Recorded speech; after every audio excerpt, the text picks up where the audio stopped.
Hello friends, स्वागत है आपका स्टडी विथ मनीष में।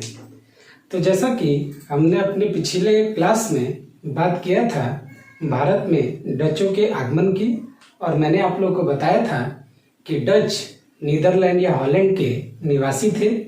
वो भारत आते हैं, भारत आकर के अपनी अलग अलग क्षेत्रों में कंपनियों की स्थापना करते हैं। डचों की पहली फैक्ट्री मैंने आप लोग को बताई थी कि 1605 ईस्वी में कहाँ पर लगाई गई थी, तो मसूलीपट्टनम में लगाई गई थी। दूसरी फैक्ट्री वो लोग लगाते हैं कहाँ पर, तो 1610 ईस्वी में पुलिकट में। इस तरह से वो आगे बढ़ते हैं, सूरत में, बंगाल में जाते हैं, बंगाल में फैक्ट्रियों की स्थापना करते हैं। कासिम बाजार मैंने बताया था आप लोग को, चिंसूरा बताया था मैंने आप लोग को।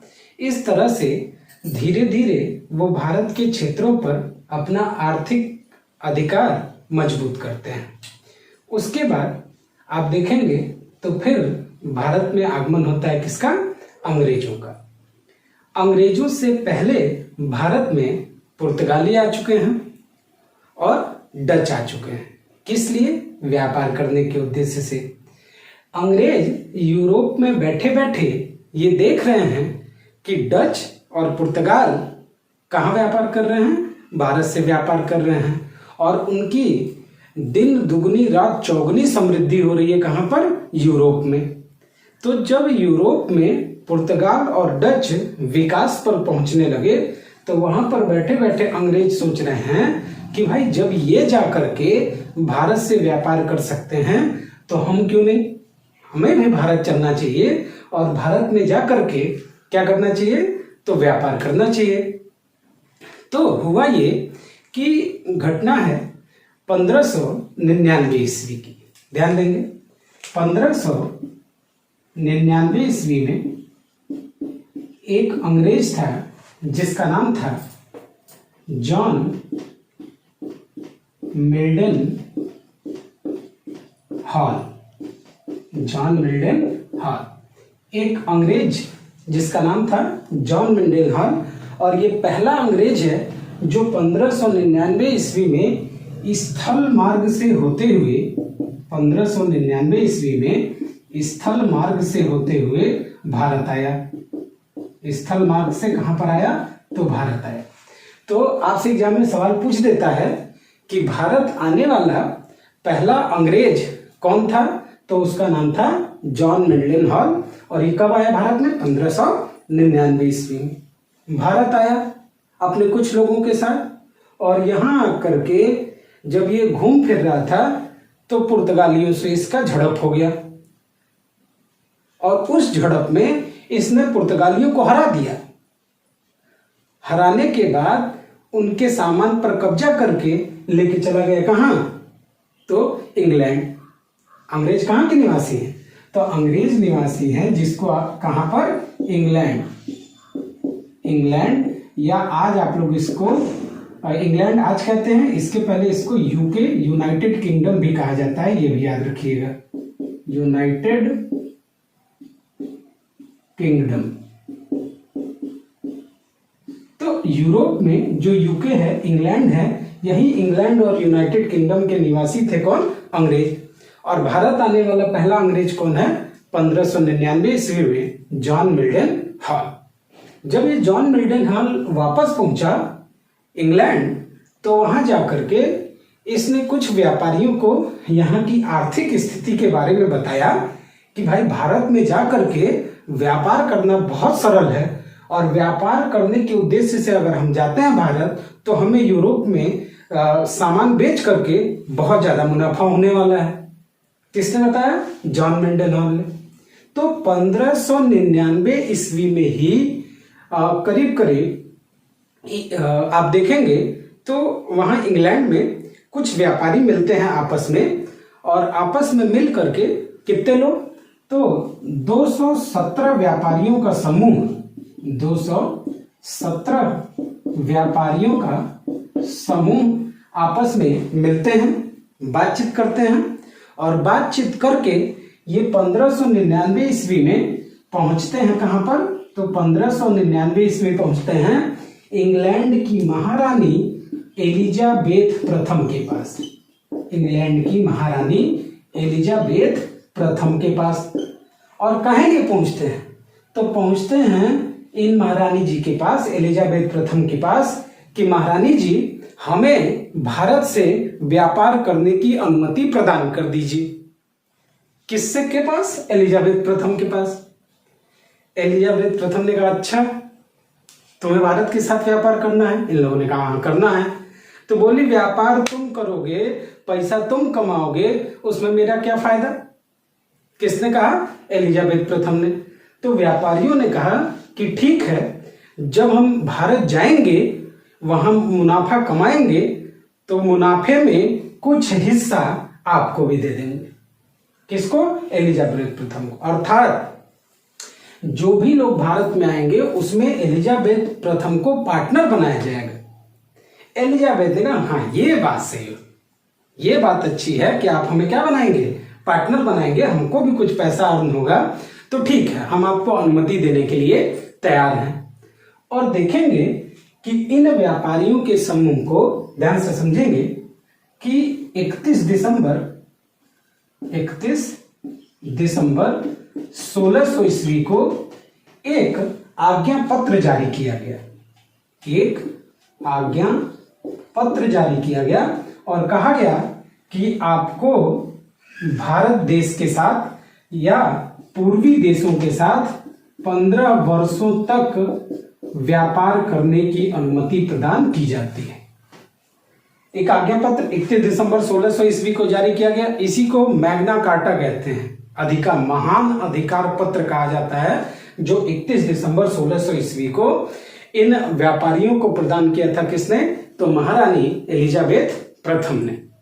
अब इन्हें मिल गया क्या? आज्ञा पत्र। किसे? व्यापारियों को। इन लोगों ने क्या किया? इन लोगों ने ब्रिटेन में एक कंपनी बनाई। इन लोगों ने क्या किया? इन लोगों ने ब्रिटेन में एक कंपनी बनाई और उस कंपनी का नाम रखा क्या? तो उस कंपनी का नाम रखा the governor and merchants of London trading to the East Indies. लंबा नाम है, क्या नाम रखा? The governor and merchants of London trading into the East Indies. मैं लिख देता हूं क्या नाम रखा, तो ध्यान से सुनेंगे। नाम था कंपनी का the governor and merchants of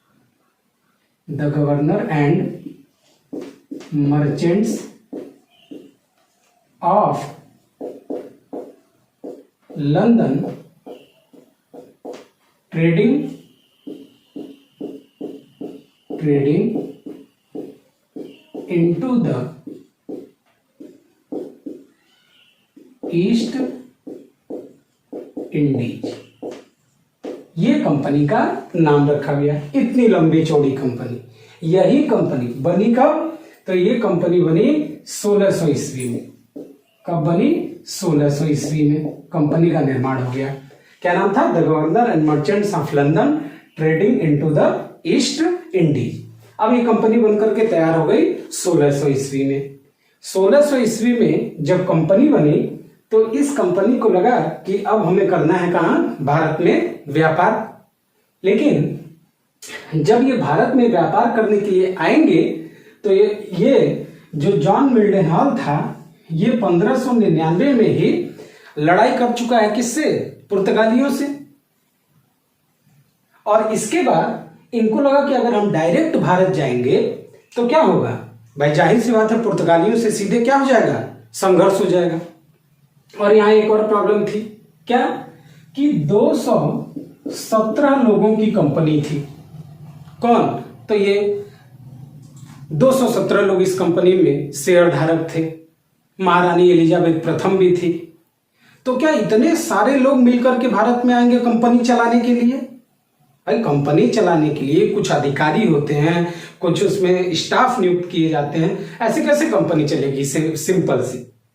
तो कहा यह गया कि ठीक है, हम एक काम करते हैं, हम कंपनी में नियुक्त करते हैं board of director. BOD, board of director. Company में क्या नियुक्त किया गया? Board of director. और इन बोर्ड ऑफ डायरेक्टर को हिंदी में निदेशक मंडल कहा जाता है। क्या कहा जाता है? निदेशक मंडल। तो इस कंपनी को भारत में चलाने के लिए यूरोप में बोर्ड ऑफ डायरेक्टर की नियुक्ति की गई।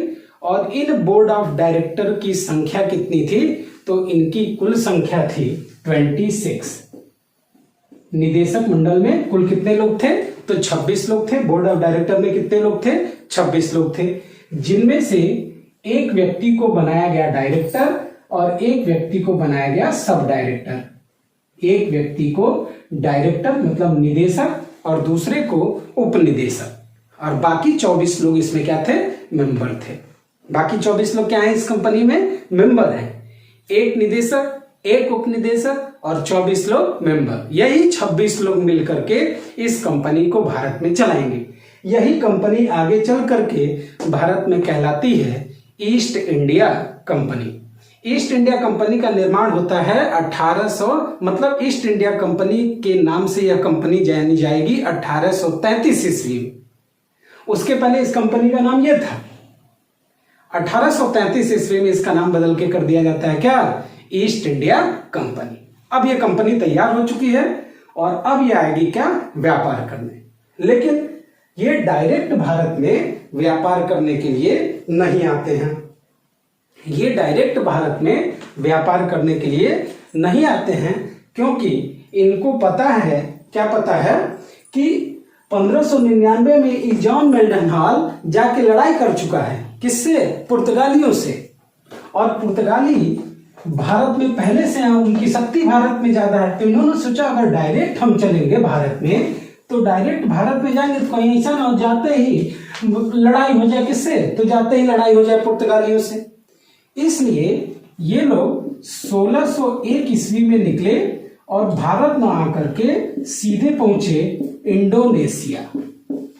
कहां पहुंचेंगे? इंडोनेशिया। 1601 से लेकर के 1603 ईस्वी तक ये लोग रहेंगे कहां पर? इंडोनेशिया में। और इंडोनेशिया में ये लोग अपनी शक्ति क्या करेंगे? मजबूत करेंगे इंडोनेशिया में। उसके बाद इनकी इंडोनेशिया में पहली लड़ाई होगी पुर्तगालियों से। कब? 1604 ईस्वी में। और 1604 ईस्वी में जब लड़ाई होगी तो इन्होंने क्या किया? पुर्तगालियों से होर्मुज बंदरगाह छीन लिया। बहुत मारा पुर्तगालियों को अंग्रेजों ने। और होर्मुज बंदरगाह पर अधिकार किसका हो गया 1604 ईस्वी में? तो 1604 ईस्वी में होर्मुज बंदरगाह पर अधिकार हो गया किसका? तो 1604 में हो गया पुर्तगालियों का। पुर्तगालियों से छीन लिया किसने? अंग्रेजों ने। अंग्रेजों का अधिकार हो गया होर्मुज बंदरगाह पर 1604 ईस्वी में। इसके बाद ध्यान से सुनेंगे, इसके बाद होगा क्या कि जब ये अधिकार स्थापित हो गया इनका होर्मुज बंदरगाह पर, तब ये सोचेंगे कि अब चलेंगे हम लोग कहां? भारत। और भारत में जाकर के व्यापार करेंगे। तो भारत से व्यापार करना है तो जाहिर सी बात है, भारत में आएंगे तो किसी न किसी से अनुमति प्राप्त करके आएंगे, तभी तो भारत में व्यापार करेंगे। तो जब एक चीज याद रखेंगे, जब 1600 ईस्वी में इस कंपनी का निर्माण हुआ, उस समय भारत में आप देखेंगे तो भारत में किसका शासन है?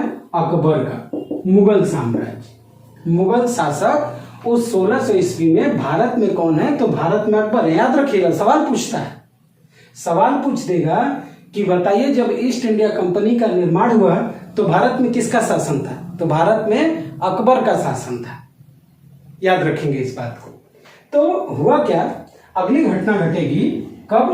तो अगली घटना घटती है, ध्यान से समझने का प्रयास करेंगे। अगली घटना घटेगी 1608 ईस्वी में। क्या होगा? ध्यान से समझेंगे। 1608 ईस्वी में, अच्छा एक बात बता दूं आप लोग को कि इंग्लैंड की महारानी जो एलिजाबेथ प्रथम है, एलिजाबेथ प्रथम की मृत्यु हो जाती है 1603 ईस्वी में। 1603 ईस्वी में एलिजाबेथ प्रथम की क्या हो जाएगी? मृत्यु हो जाएगी। और उनकी जगह पर इंग्लैंड में राजा बनते हैं नाम होता है उनका जेम्स प्रथम। जेम्स प्रथम। तो इंग्लैंड के राजा कौन बनाए गए? जेम्स प्रथम बनाए गए एलिजाबेथ प्रथम की मृत्यु के बाद। उसके बाद 1608 ईस्वी में जेम्स प्रथम भारत में अंग्रेजों को कुछ व्यापार की स्थिति प्रदान करने के लिए अपना एक राजदूत मुगल दरबार में भेजेंगे। ध्यान से समझेंगे। एक अपना मुगल दरबार में ये अपना एक राजदूत भेजेंगे जिसका नाम था क्या? जिसका नाम था कैप्टन हॉकिंस। कैप्टन हॉकिंस 1608 ईस्वी में कैप्टन हॉकिंस को भेजा जाता है कहां? तो मुगल दरबार में। और ये अपने साथ एक पत्र लेकर के आता है, ब्रिटेन के राजा का पत्र लेकर आता है, जिस पर पत्र में नाम लिखा रहता है अकबर का। किसका नाम लिखा है? अकबर का। इनको क्या पता कि भैया जब ये 1608 ईस्वी में ये भारत पहुंचेगा तब तक अकबर की मृत्यु हो चुकी होगी। आप लोग को पता है कि 1605 ईस्वी में अकबर की क्या हो जाती है? मृत्यु हो जाती है। सिकंदराबाद में दफना दिया जाता है इसको, अकबर को। तो होगा क्या कि कैप्टन हॉकिंस जब भारत पहुंचेगा तो यहां पर शासन हो चुका होगा जहांगीर का। किसका? जहांगीर का। ये कैप्टन हॉकिंस जब भारत आएगा तो इस समय शासक है यहां पर जहांगीर, लेकिन जब कंपनी बनाई गई तो शासक थे कौन? अकबर। अच्छा, कैप्टन हॉकिंस को ही क्यों भेजा गया? इसके अंदर ऐसी भैया कौन सी क्वालिटी थी कि बोला गया जाओ तुम ही जाओ? तो कैप्टन हॉकिंस दरअसल तुर्की और फारसी भाषा, तुर्की और फारसी भाषा का अच्छा ज्ञाता हुआ करता था। मतलब इसको तुर्की भी आता था, फारसी भी आता था और अंग्रेजी भी आता था। किसको? कैप्टन हॉकिंस को। और ये पहुंचेगा कहां? तो जहांगीर के दरबार में। और ये जहांगीर के दरबार में इनसे मिलने के लिए पहुंचेगा कहां? आगरा। कहां पर पहुंचेगा? आगरा। आगरा के दरबार में पहुंचेगा ये, जहांगीर के दरबार में कैप्टन हॉकिंस। और जब ये कैप्टन हॉकिंस आगरा के दरबार में पहुंचता है और इनको समय दिया जाता है मिलने के लिए जहांगीर से, तो ये जैसे ही जाता है राज दरबार में तो जहांगीर को पता चलता है कि कोई अंग्रेज आया हुआ है आपसे मिलने के लिए। तो जहांगीर को लगा कि भाई अंग्रेजी में बात करेगा, और ये पहुंचा कैप्टन हॉकिंस। इसने जहांगीर के सामने तड़ातड़ फारसी भाषा में बात करना शुरू कर दिया। अब जहांगीर एकदम मतलब उसको लगा कि यार ये कैसे हो गया? एक अंग्रेज और वो भी क्या बोल रहा है? हिंदी, वो भी इतनी शानदार हिंदी। फारसी बोल रहा है, तुर्की बोल रहा है। मतलब इनको लगा कि जहांगीर को कि यार ये बहुत शानदार आदमी है। एकदम खुश हो गया जहांगीर।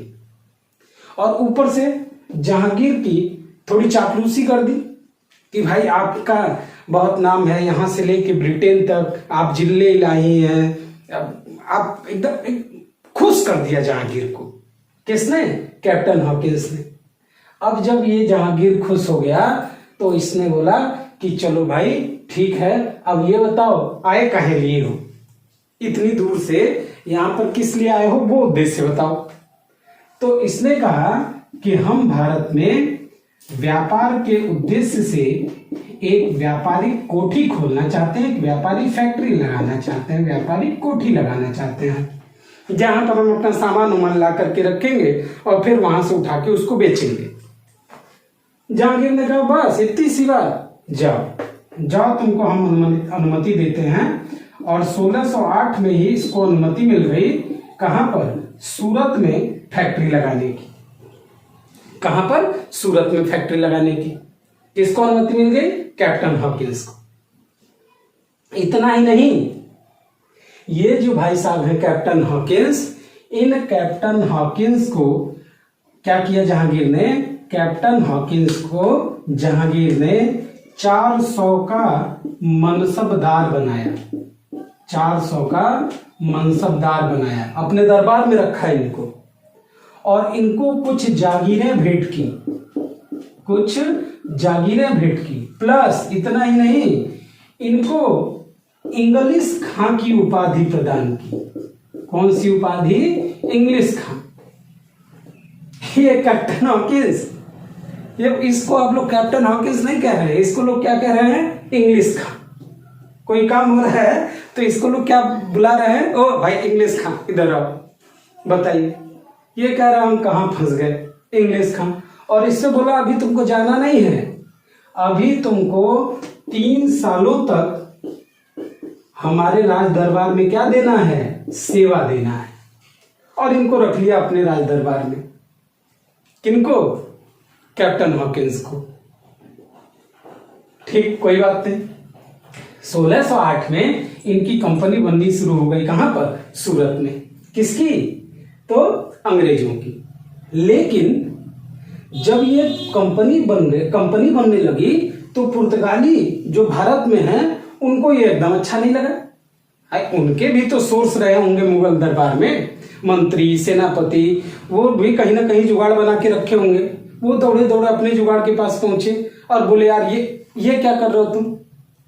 हम पहले से ही मुगल दरबार के साथ मिलकर के भारत में व्यापार कर रहे हैं और आप हमारे प्रतिद्वंदियों को भी भारत में व्यापार करने की अनुमति दे रहे हैं, कोठी बनाने की अनुमति दे रहे हैं। बड़ा विरोध कर दिया पुर्तगालियों ने।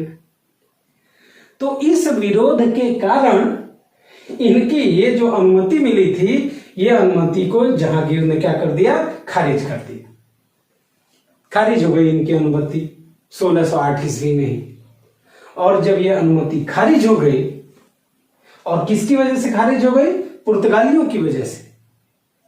तो फिर अंग्रेजों को लगा कि नहीं, अब कुछ ना कुछ इनका क्या करना पड़ेगा। किसका? तो पुर्तगालियों का। अब जरा ध्यान से समझेंगे।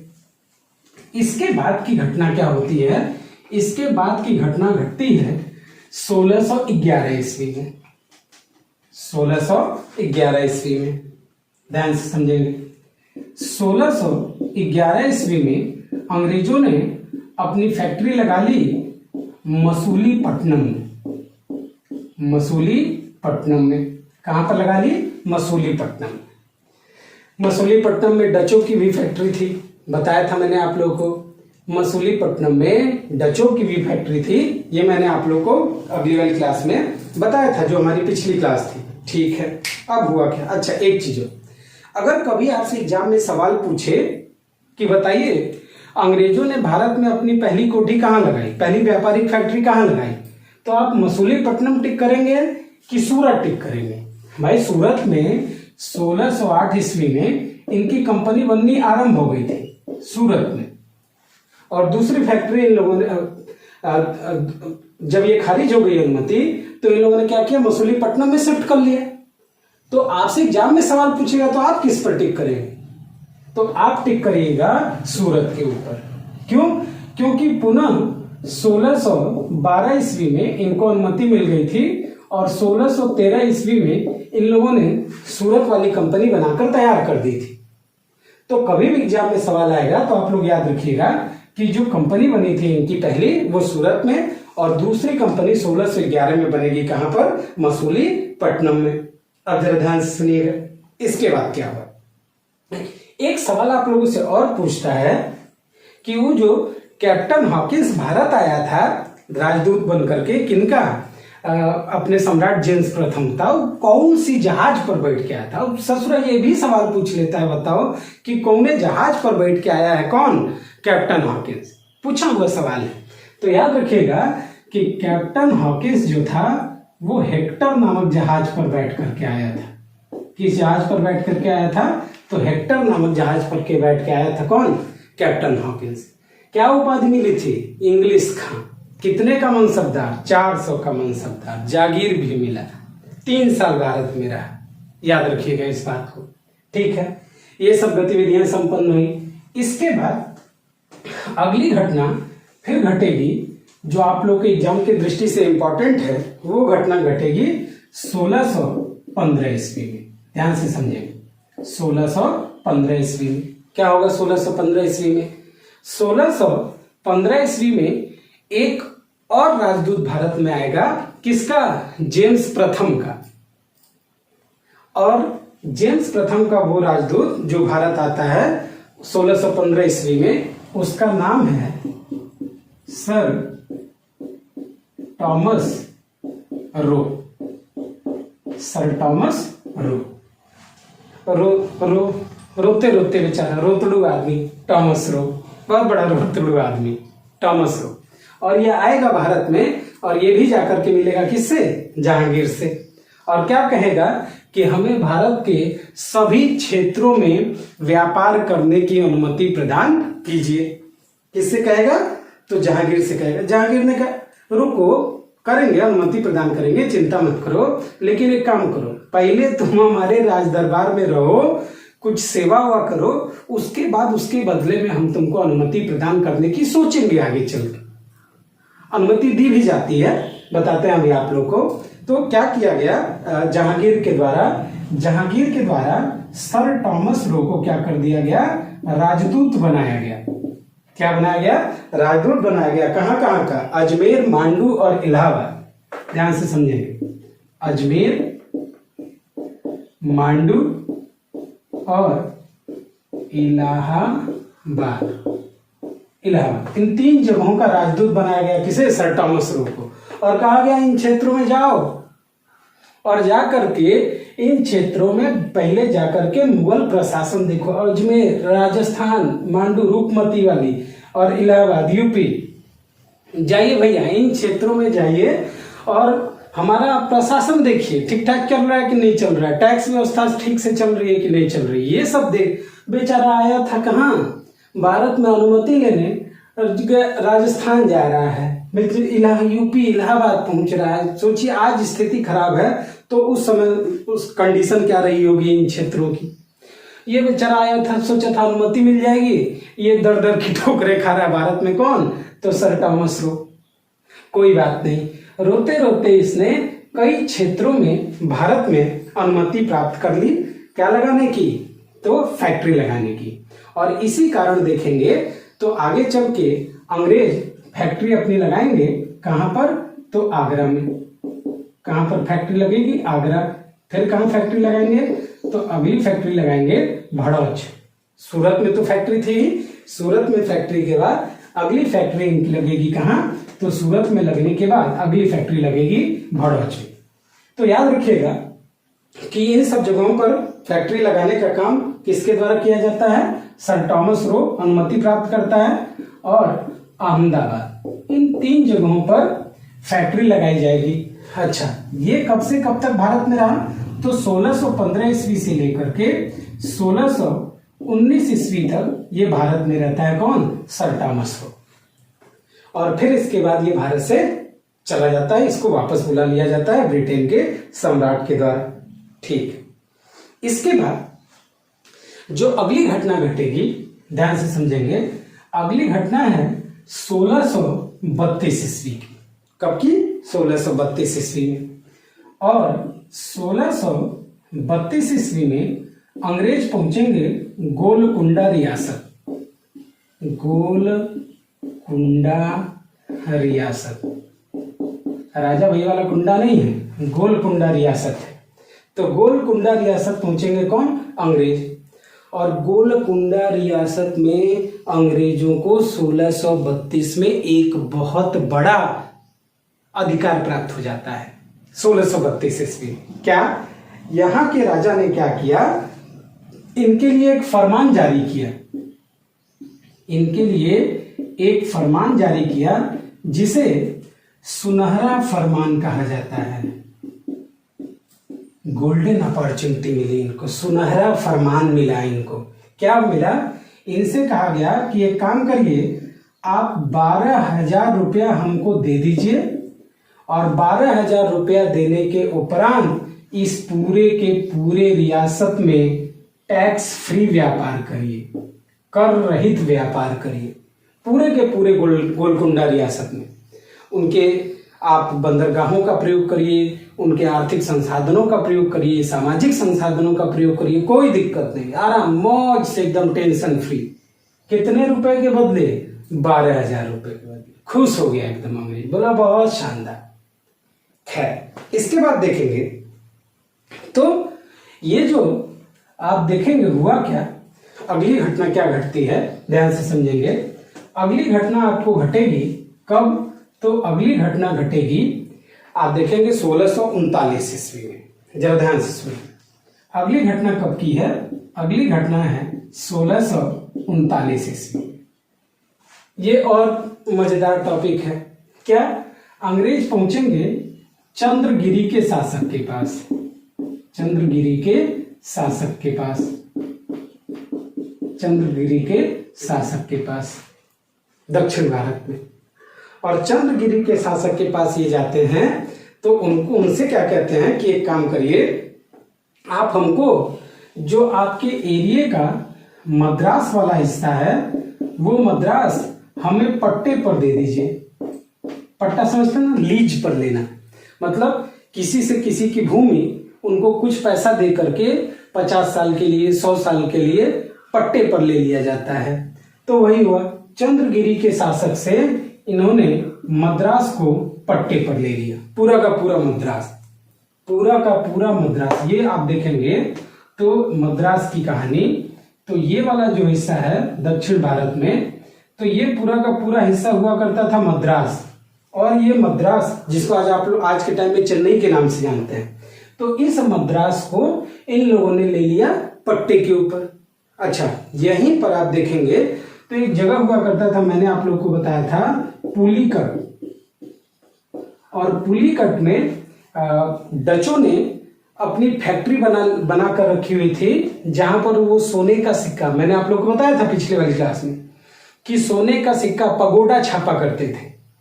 और इस पुलिकट के चारों तरफ इन्होंने किला बनाया था। किसने? डचों ने, जिसको गैल्ड्रिया का किला कहते थे। गैल्ड्रिया, गैल्ड्रिया का किला। कौन सा किला? गैल्ड्रिया का किला। कहाँ है? पुलिकट में। किसने बनाया था? डचों ने। और उसके ठीक नीचे कौन आ गए? अंग्रेज। और किसको पट्टे पर ले लिया? मद्रास को। इन्होंने सोचा कि इनका किला है तो क्यों ना हम भी यहां पर किला बना लें। और 1639 ईस्वी में अंग्रेजों ने मद्रास में एक किले का निर्माण किया है। आप लोग जानते होंगे नाम, अगर नहीं जानते हैं तो उस किले का नाम क्या है? सेंट फोर्ट जॉर्ज का किला। ध्यान से समझिए, कौन सा किला? Saint Fort George. तो क्या नाम रखा किले का? Saint Fort George. बहुत इंपॉर्टेंट टॉपिक है, आपसे सवाल पूछेगा कि अंग्रेजों ने सेंट फोर्ट जॉर्ज किले का निर्माण कब किया? तो अंग्रेजों ने सेंट फोर्ट जॉर्ज किले का निर्माण किया था 1639 ईस्वी में। चंद्रगिरी के राजा से इन्होंने क्या किया था? तो चंद्रगिरी के राजा से इन्होंने जमीन को पट्टे पर लिया था, याद रखिएगा। ठीक है, बहुत बढ़िया। इसके बाद आगे की घटना की तरफ बढ़ते हैं, ध्यान से समझेंगे। तो अब तक की क्लास में हम लोगों ने देखा कि 1600 ईस्वी में अंग्रेज एक व्यापारिक कंपनी बनाते हैं और व्यापारिक कंपनी बना करके वो भारत में आते हैं। अच्छा, डायरेक्ट भारत में नहीं आते, पहले कहाँ जाएंगे? इंडोनेशिया। काहे लिए? कि उनको डर था कि भारत में आएंगे तो पुर्तगाली हमसे तुरंत टकरा जाएंगे, तो भारत में नहीं आएंगे। कहाँ जाएंगे? इंडोनेशिया। इंडोनेशिया जाएंगे। 1604 में हॉर्मुज बंदरगाह पर कब्जा करेंगे। 1608 में जेम्स प्रथम कैप्टन हॉकिंस को भेजेगा, आगरा में मिलेगा, जहांगीर से मिलेगा।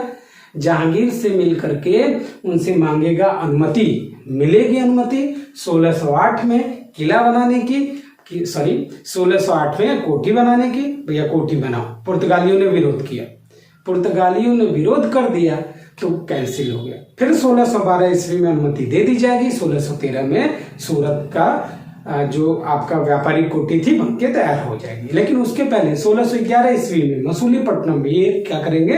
अपनी फैक्ट्री लगा देंगे। उसके बाद सर टॉमस रो आएगा, 3 जगह का राजदूत बनाया जाएगा। उसको भी आगरा, अहमदाबाद, बड़ौच आदि क्षेत्रों में कंपनी बनाने की अनुमति दे दी जाएगी। 1632 ईस्वी में क्या होगा? 1632 ईस्वी में ये लोग पहुंचेंगे गोलकुंडा रियासत के पास, उनके क्षेत्र में फ्री व्यापार करने की अनुमति ले लेंगे। फिर समय आएगा 1639 ईस्वी का। 1639 ईस्वी में क्या होगा? तो 1639 ईस्वी में क्या? मद्रास में सेंट फोर्ट जॉर्ज नामक किले का निर्माण किया जाएगा। इसके बाद की घटना है क्या, 1651 ईस्वी। ध्यान से समझेंगे। इसके बाद की घटना 1651 ईस्वी की है। कब की, 1651 ईस्वी में। 1651 ईस्वी की बात करें तो 1651 ईस्वी में एक व्यक्ति था, एक अंग्रेज अधिकारी था जिसका नाम था ब्रिजमैन। ब्रिजमैन, और ब्रिजमैन के नेतृत्व में 1651 ईस्वी में अंग्रेज पहुंचेंगे कहां, तो अंग्रेज पहुंचेंगे बंगाल। पहली बार बंगाल पहुंच रहे हैं, इसके पहले बंगाल कहीं आपने नहीं पढ़ा, ध्यान रखिएगा इस बात को। कहां पहुंचेंगे, बंगाल, ब्रिजमैन के नेतृत्व में। और यहां पर जाकर के अपनी पहली फैक्ट्री लगाएंगे हुगली में। कब लगाएंगे, 1651 ईस्वी में। किसके नेतृत्व में, ब्रिजमैन के नेतृत्व में। याद रखिएगा, सवाल पूछता है कि अंग्रेजों ने बंगाल में अपनी पहली फैक्ट्री कहां लगाई, तो पहली फैक्ट्री लगाई थी बंगाल में ब्रिजमैन ने, ब्रिजमैन के नेतृत्व में हुगली में। उसके बाद बंगाल में ही इनकी दूसरी फैक्ट्री लगी, कहां पर, कासिम बाजार में। और कासिम बाजार में, बंगाल में दूसरी फैक्ट्री इसी 1651 ईस्वी में कहां पर लगाई गई, कासिम बाजार में। कासिम बाजार, याद करिए, कासिम बाजार में डचों की भी फैक्ट्री थी। मैंने बताया था आप लोगों को, रेशम का वहां पर कारखाना हुआ करता था डचों का। तो इन लोगों ने भी अपनी फैक्ट्री लगाई कहां पर, कासिम बाजार में। किसके नेतृत्व में, ब्रिजमैन के नेतृत्व में। इसी 1651 में ही इन लोगों ने पटना में भी अपनी फैक्ट्री लगाई थी, और पटना में भी फैक्ट्री थी डचों की। याद रखिएगा इस पॉइंट को, ठीक है। तो 1651 में कहां पहुंचेंगे, तो 1651 में पहुंचेंगे ये लोग कहां पर, तो ये लोग पहुंचेंगे आपका हुगली में। 1651 के बाद जो अगली घटना घटेगी, वो अगली घटना घटेगी 1661 ईस्वी में। ध्यान से सुनिए, बहुत मजेदार घटना है। 1661 ईस्वी बहुत मजेदार घटना है।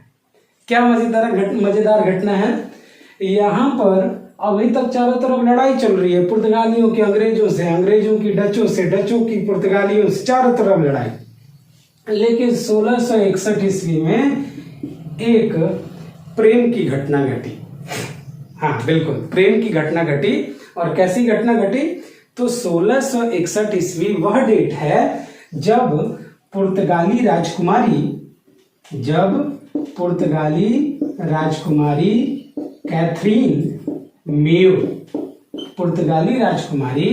कैथरीन मेयो का विवाह हुआ था ब्रिटेन के राजा चार्ल्स द्वितीय से। ब्रिटेन के राजा चार्ल्स द्वितीय से। याद रखिएगा, 1661 ईस्वी में जो कैथरीन मेयो हैं पुर्तगाल की राजकुमारी, उनका विवाह हो गया ब्रिटेन के राजा चार्ल्स द्वितीय से। देखिए, जीजा साले का रिश्ता हो गया यहाँ पे।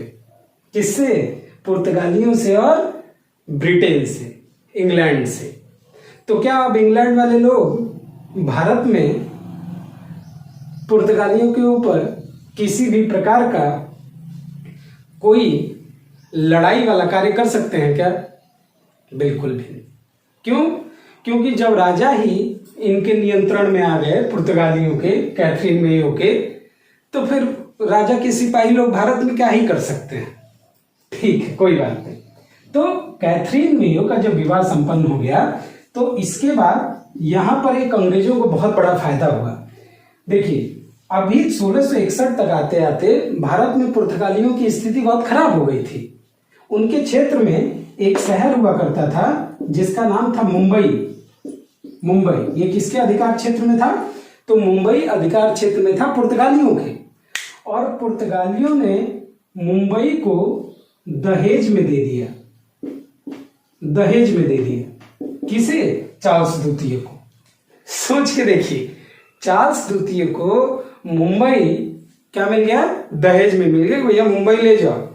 मुंबई है भारत में, ये भाई साहब है कहाँ? ये है यूरोप, इंग्लैंड में, और उनको मुंबई दहेज में दिया गया। इन्होंने कहा अरे हम क्या करेंगे मुंबई लेकर के, हम रहते हैं यूरोप में। बोले कोई बात नहीं, रखो रखो। ठीक है, इन्होंने कहा ठीक, कोई बात नहीं। और इस मुंबई को 1668 ईस्वी में चार्ल्स द्वितीय ने ईस्ट इंडिया कंपनी को दे दिया। किसे दे दिया? ईस्ट इंडिया कंपनी को दे दिया 1668 ईस्वी में। तो मुंबई ईस्ट इंडिया कंपनी को मिल गया 1668 ईस्वी में। और यहीं पर मुंबई शहर जो आज का है, इस मुंबई शहर को बसाया था अंग्रेजों ने, और जिस व्यक्ति ने बसाया था मुंबई शहर, उस व्यक्ति का नाम था जेराल्ड आंगियार। ये बहुत इंपॉर्टेंट है, याद रखिएगा कि मुंबई जो दहेज में मिला था, वहां पर मुंबई शहर बसाने का काम किया था किसने? जेराल्ड आंगियार ने। जेराल्ड आंगियार ने आगे चल करके 1687 ईस्वी में आगे चल करके मुंबई को अंग्रेजों का मुख्यालय बनाया गया। अंग्रेजों का मुख्यालय बनाया गया मुंबई को 1687 ईस्वी में। मुंबई शहर किसने बसाया? जेराल्ड आंगियार ने। किससे दहेज में मिला? पुर्तगालियों से। किसका विवाह हुआ? कैथरीन मेयो और चार्ल्स द्वितीय का। कैथरीन मेयो और चार्ल्स द्वितीय का। ठीक, खैर इसके बाद की घटना देखते हैं। ये सब ध्यान रखिएगा, बहुत इंपॉर्टेंट है, साथ साथ में नोट्स बनाते चलिएगा अपना। तो इसके बाद जो अगली घटना घटती है, वो अगली घटना घटती है कब? तो अगली घटना घटती है आपकी 1680 ईस्वी में। ध्यान से समझिए, अगली घटना घटेगी 1680 ईस्वी में। अब भारत में मुगल सत्ता पर आ चुका है औरंगजेब। भारत में मुगल सत्ता पर काबिज हो गया था औरंगजेब। और औरंगजेब ने किसने? औरंगजेब ने 1680 ईस्वी में एक टैक्स लगाया, जिस टैक्स का नाम था जजिया कर। ध्यान से समझिएगा, जजिया कर। दरअसल औरंगजेब ने एक धार्मिक कर लगाया। इसने कहा भारत में जितने भी गैर मुसलमान हैं, उन सभी गैर मुसलमानों को देना पड़ेगा क्या? जजिया कर। और कितना? 1.5%। कितना जजिया कर देना है? तो 1.5% देना है जजिया कर। किसने कह दिया? औरंगजेब। भैया अंग्रेज भी तो गैर मुस्लिम थे। अंग्रेजों ने कहा ये देखो, हम गोलकुंडा में फ्री व्यापार कर रहे हैं, हमने इतना बड़ा किला बना लिया, इतना चारों तरफ भारत से व्यापार कर रहे हैं, और ये हमारे ऊपर क्या लगा रहे हैं? टैक्स। अब तक आते आते अंग्रेजों की स्थिति भारत में मजबूत हो चुकी है। अंग्रेज अपने आप एकदम तोपची समझ रहे थे। बोले कि एकदम कौन अंग्रेज? औरंगजेब। कैसा औरंगजेब? कौन मुगल शासक? इन्होंने कहा ये तुमने ठीक नहीं किया औरंगजेब। और इन्होंने क्या किया? 1680 में ही कलकत्ता में जो हुगली था, इस पूरे हुगली शहर को अंग्रेजों ने लूट लिया। अंग्रेजों ने लूट लिया इस हुगली शहर को। अंग्रेजों ने लूट लिया हुगली शहर को। और जब अंग्रेजों ने इस हुगली शहर को लूट लिया और कहा कि हम जजिया कर नहीं देंगे, तो ये बात पता चली किसे? जिले इलाही, औरंगजेब को। औरंगजेब ने कहा इतनी हिम्मत अंग्रेजों तुम्हारी इतनी, हम ही से भारत में व्यापार करने की तुमको अनुमति प्राप्त हुई, हम ही तुमको भारत में व्यापार करने दे रहे हैं, और तुम हमारा ही आदेश मानने से इनकार कर रहे हो। सेना, तुरंत सेना को आदेश दिया कि जाओ और जाकर के जितने भी अंग्रेज मिले सबको निपटा दो और उनका सारा व्यापारिक क्षेत्र कब्जे में कर लो। इनकी सेना पहुंची कहां? तो इनकी सेना पहुंची कहां? तो हुगली। कहां पर पहुंची? हुगली। समझिएगा जरा, इनकी सेना कहां पहुंचेगी? हुगली। और हुगली में अंग्रेजी सेना का नेतृत्व कर रहे थे, नाम था इनका सर जॉन चाइल्ड। नाम क्या है? Sir John child. बच्चे जॉन चाइल्ड, नाम ही है जॉन चाइल्ड। बच्चे, काम भी कर दिया वही बच्चों वाली। किससे झगड़ा मोल लिया? जिले इलाही से।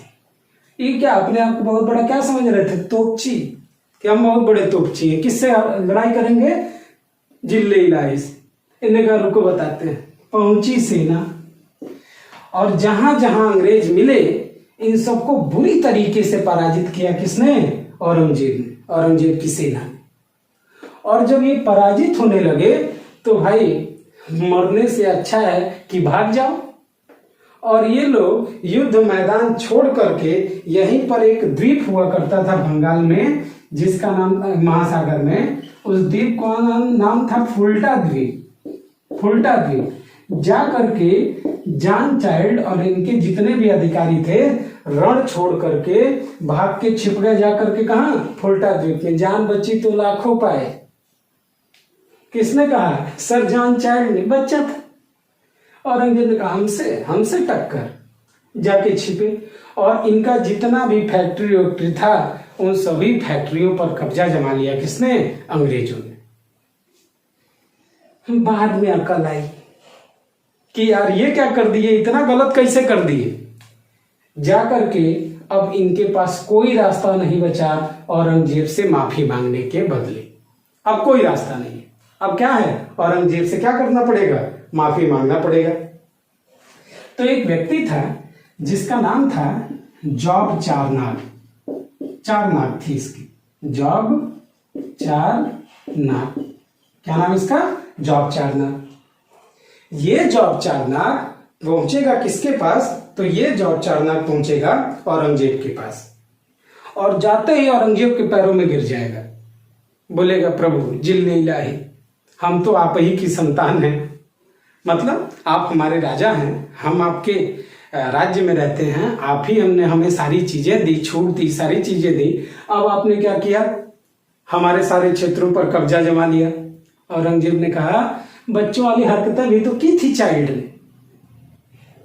तो जॉब चारनाग बहुत ज्यादा माफी मांगा, पैर पे गिर गया, नाक रगड़ लिया और औरंगजेब की थोड़ी सी चापलूसी कर दी। जिले इलाही थे, खुश हो गए। बोले मांगो, क्या मांगना चाहते हो? बोल बस कुछ नहीं, जहां पर आपने हमारी फैक्ट्री ली है कृपया करके हमें क्या कर दीजिए, वापस कर दीजिए। और औरंगजेब ने इनसे कहा कि ठीक है 1.5 लाख रुपए जमा करो और सारी फैक्ट्रियां वापस ले जाओ। यहां गलती कर दी किसने? औरंगजेब ने। अगर औरंगजेब ने कह दिया होता ना भारत को खाली करो, तो इसी समय 1686 ईस्वी के आसपास जब ये लड़ाई हुई थी, तो इसी समय के आसपास अंग्रेजों को भारत से बाहर का रास्ता दिखा दिया गया होता। लेकिन औरंगजेब की इस भूल ने भारत को 1947 तक के लिए गुलाम बना दिया। एक भूल औरंगजेब ने की 1686 ईस्वी में, और उसका खामियाजा भारत को भुगतना पड़ा। कब तक? 1947 तक, जब तक भारत आजाद नहीं हुआ। खैर, अब जब जॉब चारनाग ने ये बात इनसे मंजूरी प्राप्त कर ली, तब ये पहुंचे कहां? कलकत्ता। कहां पहुंचेंगे? कलकत्ता। अब इनकी नजर जो पड़ेगी वो पड़ेगी बंगाल पे, कि बंगाल के क्षेत्रों में हमको आगे अपने दिशा में कुछ कार्य करना चाहिए। और बंगाल में होगा क्या?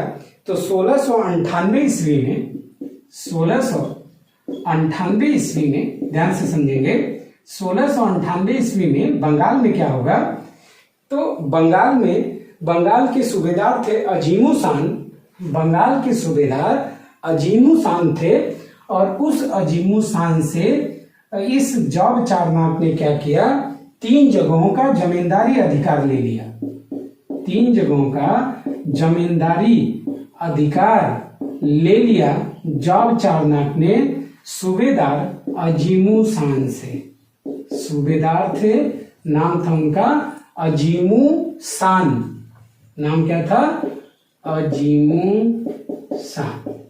इस अजीमू शान से, जो वहां के सूबेदार थे, 3 गांवों का जमींदारी अधिकार लिया। एक शहर का नाम था कोलिकाता।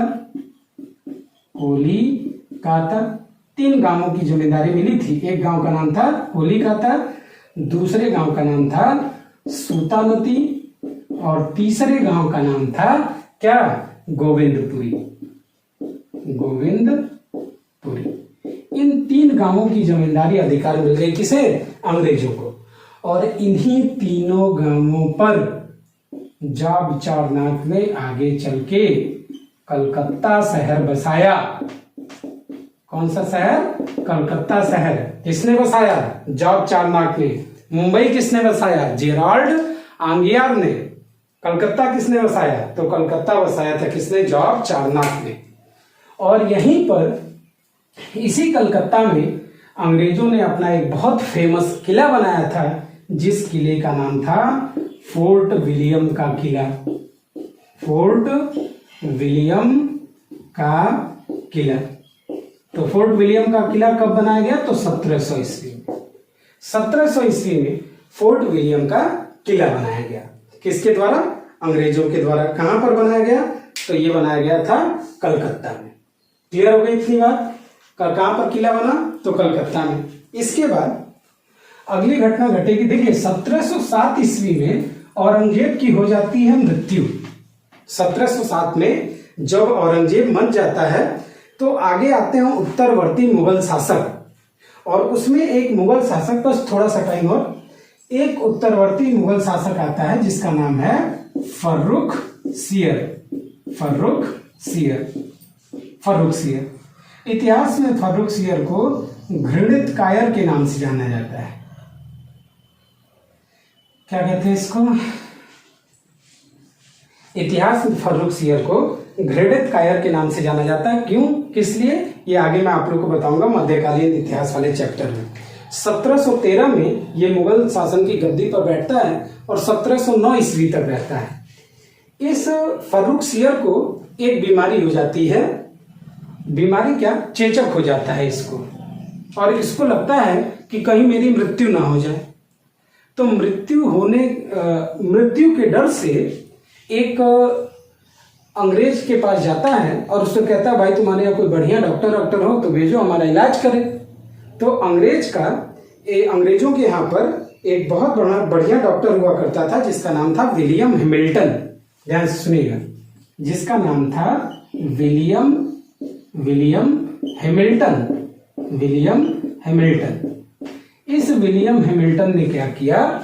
इस फर्रुखसियर का इलाज कर दिया और फर्रुखसियर भाई साहब ठीक हो गए। जैसे ही ठीक हो गया, खुश हो गया एकदम फर्रुखसियर। बोला यार जिस बीमारी का इलाज कोई नहीं कर पा रहा था, हैमिल्टन तुमने कर दिया। मांगो, तुम्हें क्या चाहिए मांगो, हम देंगे तुम्हें, बताओ तुम्हें क्या चाहिए। विलियम हैमिल्टन ने कहा जाने दीजिए, छोड़िए आपसे क्या मांगूंगा। बोला नहीं, जिले लाए हैं हम भाई, जो मांगोगे तुम्हें वो मिलेगा भारत में। विलियम हैमिल्टन ने कहा ठीक है, अगर आप देना ही चाहते हैं तो हमें भारत में कर रहित व्यापार करने की छूट प्रदान कर दीजिए। मतलब टैक्स फ्री व्यापार करने की अनुमति प्रदान कर दीजिए। और ये टैक्स फ्री व्यापार करने की अनुमति फर्रुखसियर ने इन्हें प्रदान कर दी। और कब प्रदान कर दी? 1717 ईस्वी में। 1717 ईस्वी में एक आज्ञा पत्र जारी किया गया मुगल शासक की ओर से, जिसे दस्तक कहा गया। जिसे क्या कहा गया? दस्तक। और दस्तक का मतलब था कि ऐसा आज्ञा पत्र जिस पर लिखा था कि ईस्ट इंडिया कंपनी को भारत में उन क्षेत्रों पर जहां पर मुगल लोगों का अधिकार हुआ करता था, उन क्षेत्रों में टैक्स रहित व्यापार करने का अधिकार मिलेगा। किसे? अंग्रेजों। और ये अधिकार अंग्रेजों के लिए इतना बड़ा अधिकार साबित हुआ कि इसके बाद अंग्रेज भारत में रुके नहीं, और धीरे धीरे भारत पर सामाजिक रूप से, आर्थिक रूप से, राजनीतिक रूप से, धार्मिक रूप से सारे क्षेत्रों पर भारत में कब्जा करने का काम करते हैं। कौन? अंग्रेज। और इस 1717 के बाद फिर जाकर के ये भारत में इनका कारवां रुकेगा कहां? 1947 में। ये मुगल शासकों के आप देखेंगे तो अदूरदर्शिता का परिणाम रहा कि भारत अंग्रेजों का गुलाम हुआ। तो खैर आज की क्लास में बस इतना ही। मिलते हैं एक और बेहतरीन क्लास में। थैंक यू बच्चों। अगर आपको मेरा ये वीडियो ठीक लग रहा हो, पसंद आ रहा हो, तो आप हमारे इस चैनल को लाइक और सब्सक्राइब जरूर करिए और अपना फीडबैक जरूर दीजिए कि इसमें क्या परिवर्तन किया जा सकता है, क्या नया कुछ ऐड किया जा सकता है। तो मैं उसमें उन चीज़ों को जरूर परिवर्तित करने का प्रयास करूंगा। धन्यवाद।